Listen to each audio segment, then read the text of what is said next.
Señor vicecanciller de Venezuela tiene la palabra. Muchas gracias, señor presidente.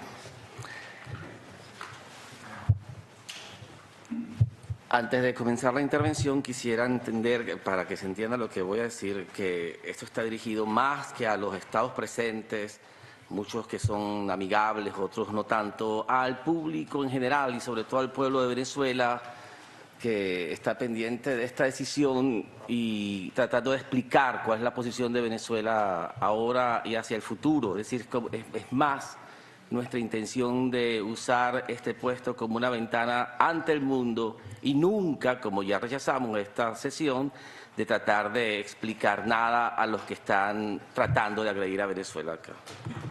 Señor presidente, la resolución presentada hoy comete una insensatez jurídica, es un abuso de poder, es un crimen de agresión y es un golpe de Estado. Todo con el propósito de promover el caos y una intervención militar extranjera que destruiría no solamente la paz de Venezuela, sino en toda la región. Esa resolución es un plan criminal que traerá dolor y vergüenza para satisfacer la codicia de unos pocos. Esta afirmación les puede parecer exagerada a los que están presentes acá y debe ser explicada, porque estoy seguro que muchos estados aquí representados conocen el peligro que significa para Venezuela y para ellos mismos lo que el día de hoy se ha aprobado. Se está estableciendo un precedente extremadamente peligroso. El primer gran problema de esta resolución, señor presidente, es que pretende, sin tener capacidad para ello, decir quién es el gobernante legítimo de Venezuela. La legitimidad es la aceptación voluntaria de la autoridad sin la amenaza del uso de la fuerza. Se lo voy a repetir porque es el concepto clave de todo lo que sigue. La legitimidad, que tanto se repite aquí, ¿qué es eso? Es la aceptación voluntaria de la autoridad sin la amenaza del uso de la fuerza. En el caso de un país, la fuente de la legitimidad solo se encuentra en la ciudadanía que está bajo las órdenes del gobierno dentro de ese país y nunca en un territorio extranjero. En las democracias, el pueblo es soberano y los gobernantes solo tienen el poder que su pueblo les entrega. La soberanía popular significa que el poder reside en el pueblo y éste se lo entrega voluntariamente a los gobernantes a través del voto. Si todo esto es cierto, ¿cómo puede entonces un Estado soberano aceptar la legitimidad o que su legitimidad de su gobierno sea determinada por otros Estados que no tienen autoridad alguna sobre sus asuntos internos y que son jurídicamente sus iguales? Esto es imposible. ¿Qué capacidad para generar legitimidad tiene un Estado extranjero sobre un pueblo que no gobierna? Obviamente ninguna. La propia pregunta es absurda, es un sinsentido. Solo los nacionales de un país pueden generar la legitimidad de sus gobernantes, nadie más. Cuando se plantea que los estados de este Consejo pueden decidir quién es el presidente de Venezuela, se pide algo que por definición es imposible. Este poder no está en este Consejo, es un atributo que no le pertenece, es una facultad que no existe. Esa competencia es del pueblo venezolano y este Consejo sería el usurpador de la voluntad de los millones de venezolanos que votaron el 20 de mayo para elegir al presidente de Venezuela. Pero este delirio es también un abuso de poder. Esos estados saben que están inventando algo que no existe en la ley internacional. Cometen prevaricación porque violan la ley deliberadamente, la tuercen, la manipulan, creando una ficción para destruir la soberanía de nuestro país. En el caso de Venezuela, la Constitución de Venezuela, que es la única que rige a los venezolanos más nada, dice en el artículo 5, la soberanía reside intransferiblemente en el pueblo, quien la ejerce directamente en la forma prevista en esta Constitución y en la ley, e indirectamente mediante el sufragio por los órganos que ejercen el poder público. Los órganos del Estado emanan de la soberanía popular y a ella están sometidos. Ningún poder extranjero puede determinar quién detenta el poder legítimo dentro de nuestro país. Le voy a poner ejemplos históricos. Ya se acabó la teoría. En el año 2002, el gobierno de Estados Unidos decidió no reconocer la legitimidad del presidente Hugo Chávez y más bien reconoció como el presidente legítimo al dictador Carmona. Lo hizo el gobierno de Estados Unidos en el año 2002. El presidente legítimo, igual lo hizo, por cierto, la Comisión Interamericana de Derechos Humanos. Reconoció como presidente legítimo al dictador Carmona. ¿Cuál fue el impacto de estas acciones de Estados Unidos y de este organismo de la OEA en Venezuela en aquel momento? Ninguno. El pueblo de Venezuela sabía quién era su presidente, pues en Washington no se decide la legitimidad del poder en Venezuela. En el año 2005, el gobierno de los Estados Unidos declaró que no reconocía los resultados de las elecciones para la Asamblea Nacional de Venezuela, aduciendo que la oposición no había participado. El efecto de esa condena para la Asamblea fue nulo, porque no se decide en Washington la legitimidad de nuestras elecciones.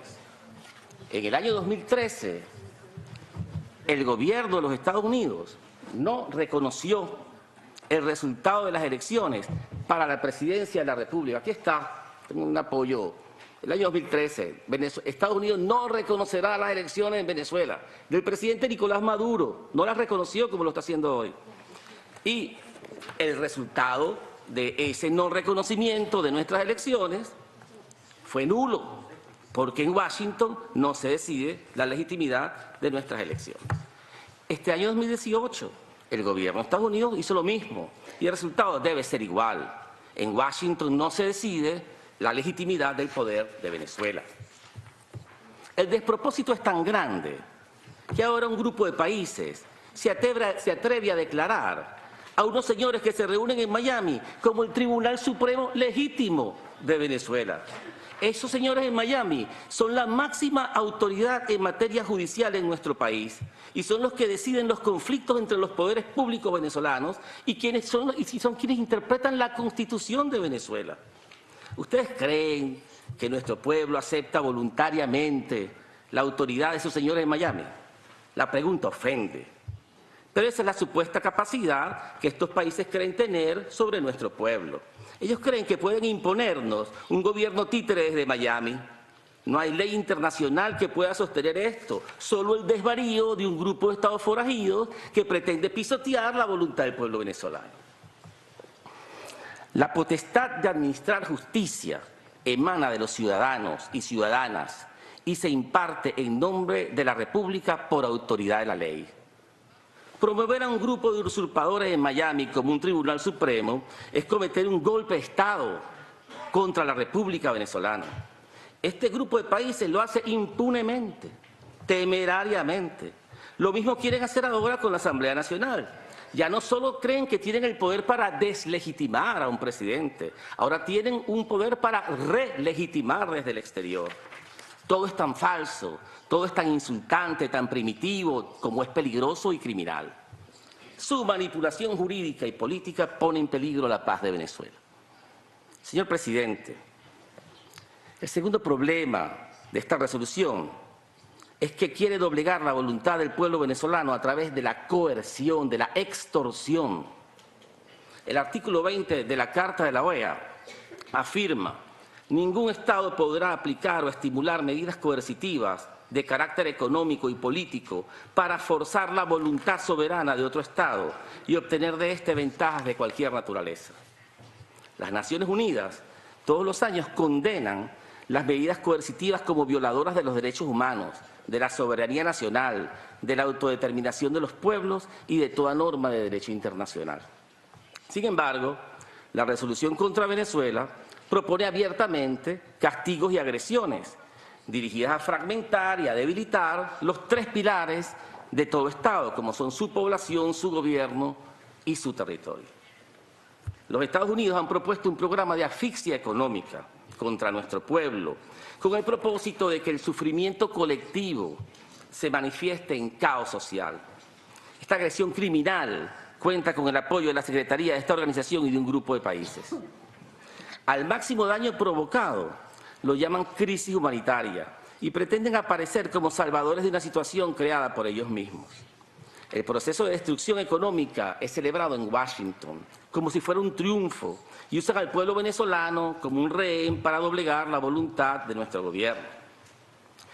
En el caso de la crisis humanitaria, por cierto, la resolución la utiliza como excusa para no reconocer al presidente Maduro.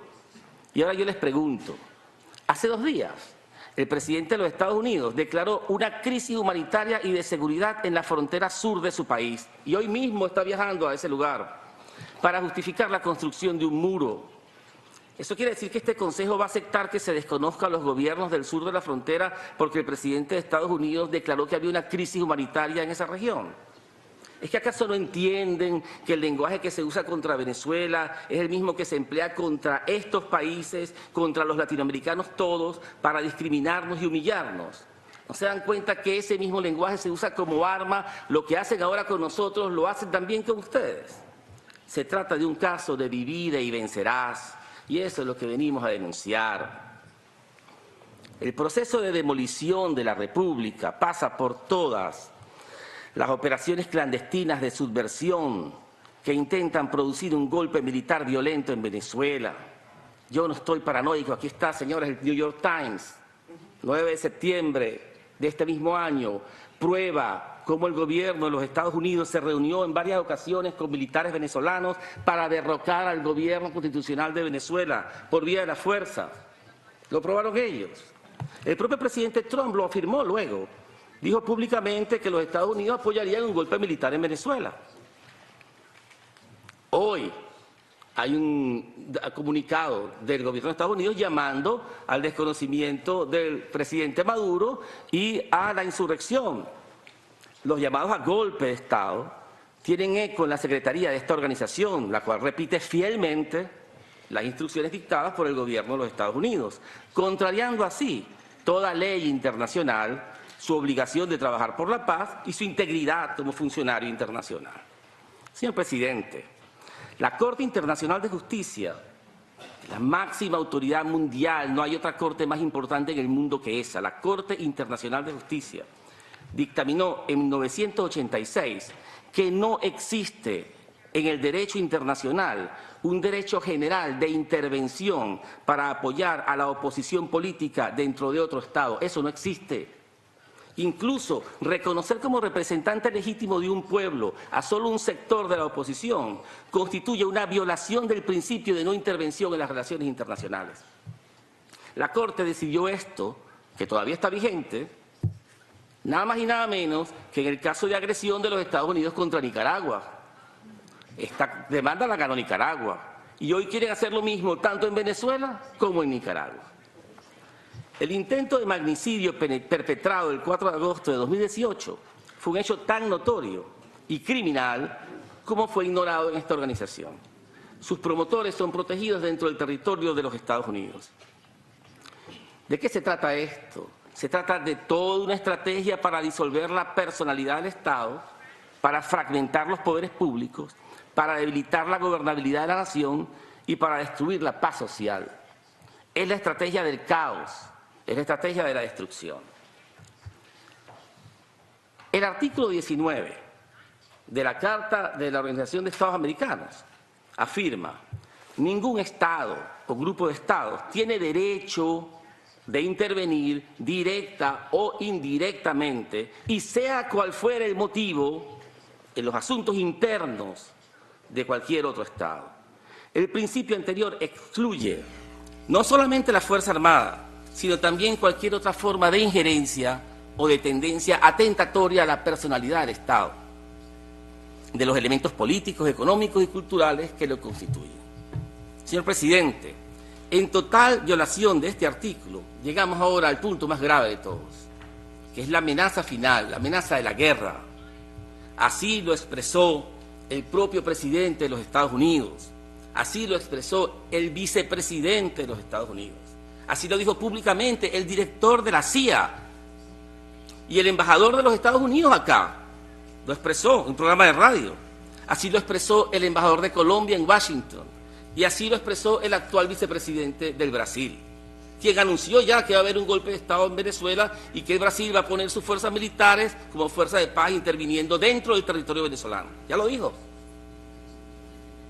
A esta maquinaria de muerte y destrucción se suma el secretario general como parte del complejo industrial militar que tiene a la guerra como un negocio para la venta de armas y el despojo de los recursos naturales de Venezuela. Es un plan macabro que sirve para beneficiar a los intereses de las más grandes corporaciones de los Estados Unidos. Es el mismo plan de guerra por petróleo usado en Irak y Libia.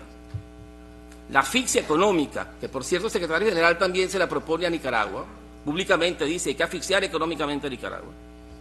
La asfixia económica, la fragmentación de la unidad del Estado y la pretensión de despojar nuestros recursos naturales son las bases materiales de la atrocidad jurídica que representa esta resolución. No se trata de la democracia o la paz, se trata de la destrucción de la soberanía popular y nacional, de la anulación de la independencia de la nación y de la imposición de un tutelaje por medio de gobiernos títeres sin raíces en nuestro pueblo y territorio. Para finalizar, estamos a las puertas de una nueva fase de la agresión. Ya todo está anunciando, vienen medidas más duras, más radicales, vienen toda una serie de nuevas medidas gravísimas, todos los anuncios. Una nueva fase de la agresión que intenta justificar la imposición de un gobierno desde el extranjero con llamados a un golpe militar y a presentar a los autores e instigadores del crimen como si fueran los salvadores, que van a usar las Fuerzas Armadas de sus países para impedir la guerra en Venezuela. Con la excusa de salvar a Venezuela, sus acciones tienen como objetivo destruir su población, su estado y sus recursos naturales. Estamos a las puertas de una situación parecida a la de 1965, cuando la OEA sirvió como instrumento para invadir a la República Dominicana. Hacemos un llamado a los estados de la región para que entiendan el peligro que representa apoyar a la desintegración del Estado venezolano, de la aplicación de medidas coercitivas ilegales que violan los derechos humanos de nuestro pueblo y de las amenazas de guerra que irresponsables traficantes de la muerte hacen hoy con impunidad. Hoy es Venezuela, mañana, literalmente mañana, quieren aplicar a Nicaragua la Carta Democrática Interamericana, después puede ser cualquier otro.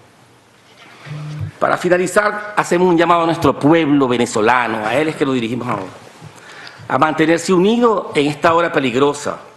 Solo la unidad nacional puede derrotar las agresiones más brutales que hemos recibido en los últimos 100 años.